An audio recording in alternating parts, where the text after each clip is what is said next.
பதிவில் என்ன பார்க்க போகிறோம்னாக்கா, பெரும்பாலும் இந்த வாழை கேட்ட கேள்வி பார்த்தீங்கன்னாக்கா, அதாவது ரெக்கவரி ஏஜென்ட் வந்தால் உடனே செய்ய வேண்டிய என்னது, அதே போல் எளிய வழிகள் அதுக்கு மேலே. ஸோ ரெக்கவரி ஏஜென்ட்டு வர ஆரம்பிச்சிட்டாங்க வீட்டுக்கு தேடி. இனிமேல்ட்டு நம்ம பண்ணக்கூடிய, இதுக்கு முன்னாடி ரெக்கவரி ஏஜென்ட்டு வரும்போது என்ன செய்யணும் அப்படின்னு நான் சொல்லியிருந்தேன்.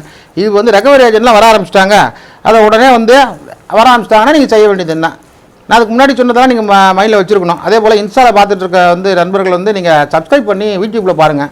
ஏன்னா இதில் வந்து 3 நிமிஷம் தான் இருக்கும், அதனால் யூடியூப் டிஸ்கிரிப்ஷனில் கொடுத்துருக்கேன் பார்த்துங்களா. அது பார்த்தீங்கன்னா இப்போ வந்து என்னன்னாக்கா, இந்த ரெக்கவரி ஏஜென்ட் வர ஆரம்பிச்சிட்டாங்க அப்படின்னா என்ன அர்த்தம்னாக்கா, நீங்கள் டீபால்ட் ஆகிட்டீங்கன்னு அர்த்தம். ஏன்னா ஒழுங்காக உங்கள் பணம் போகிற வரைக்கும் யாரும் வந்து உங்களால் பார்க்க மாட்டாங்க. நீங்கள் பணம் கட்டாத போது தான் இந்த ரெக்கவரி ஏஜென்ட்டை வர ஆரம்பிச்சிருவாங்க. ஸோ ரெக்கவரி ஏஜென்ட் வந்துட்டாங்க அப்படின்னாக்கா நீங்கள் அடுத்த ஸ்டெப்புக்கு மூவ் ஆக வேண்டியது தான். நான் என்ன சொல்கிறேன்னா, இது எல்லாருக்கும் ஒன்றும் கிடையாது. உங்களால் கட்ட முடியாது, என்னால் வந்து லோனை கட்ட முடியாது சார் அப்படின்னு சொல்கிறவங்களுக்கு மட்டும்தான் நான் சொல்கிறது. இதை பார்த்துக்கிட்டிங்கன்னா, இந்த ரெக்கவரி ஏஜென்ட்டு வர ஆரம்பிச்சார், அடுத்து நீங்கள் போயிடணும். ஏன்னா அதுக்கு மேலே உங்களுக்கு தொந்தரவு தாங்க முடியாது.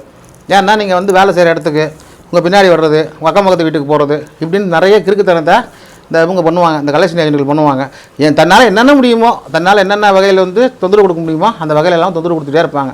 அப்படிப்பட்ட நிலையில் வந்து நீங்கள் அடுத்தடுத்த ஸ்டெப்பு போகணும். போகாமல் வந்து நீங்கள் வெறும்னா வந்து பேசிகிட்டு இருந்தீங்கன்னா அதெல்லாம் வேலைக்கு ஆகாது அப்படின்னு நான் சொல்கிறேன். இதில் வந்து 7 வழிமுறைகள்னு சொல்லியிருக்கேன். அப்படின்னு எல்லாரும் டாப் 5 டாப் 7 போடுறதுலாம் நானும் போட்டேன். நீங்கள் வந்து நான் சொல்கிறது நிறைய இருக்கும், அதில் உங்களுக்கு பிடிச்சதா ஒரு 7 செலக்ட் பண்ணிங்க.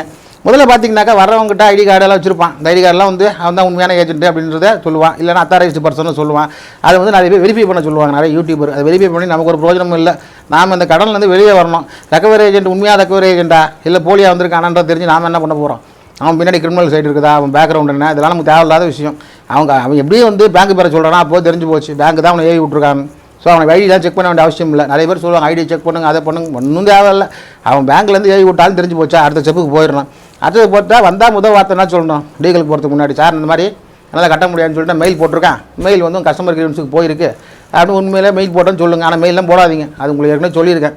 இந்த லோன் போட்டவங்களாம் மெயில் போட்டிங்கனாக்கா அவ்வளோதான், நான் வந்து இனிமேல் டீபால்ட் ஆகிட்டாங்க, இனிமேல்ட்டு வந்து இங்கிட்ட பணம் வராதுன்னு அவங்களே முடிவு பண்ணிவிடுவாங்க. ஸோ அதனால் இந்த வந்து மெயில் போடுற வேலை இருக்க வேணாம், மெயில் போட்டாச்சுன்னு சொல்லி விட்ருங்க. அடுத்து பார்த்தீங்கன்னா ஒரு 2 மாதம் அப்படியே விட்டுட்டீங்க, ஒரு 60 நாள் ஆகிப்போச்சு, ஒரு 70 நாள் ஆகிப்போச்சுன்னா அடுத்த ஸ்டெப்புக்கு வந்துருங்க. என்னன்னாக்கா, நீங்கள் ஒரு அட்வொகேட்டை கன்சல்ட் பண்ணுறது பெஸ்ட்டு. ஏன்னா அதுக்கு மேலே வந்து அவங்க பேங்க் அட்வொகேட்டில் லோனுக்கு நோட்டீஸ் அனுப்ப ஆரம்பிச்சிருவாங்க, ஒரு டிமாண்ட் நோட்டீஸு, அதே போல் பார்த்தீங்கன்னாக்கா அந்த ரீகால் நோட்டீஸ்னு இப்படி அனுப்ப ஆரம்பிச்சிருவாங்க.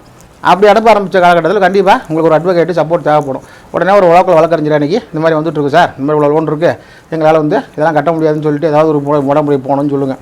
ஏன்னா கொஞ்சம் வந்து சட்டநாடி ஞானம் உள்ளவங்களா பேங்க்கு ப்ராசஸ் தெரிஞ்ச வக்கீலை பார்த்து ஒரு அப்பாயின்ட் பண்ணிக்கங்க. இது ஒன்று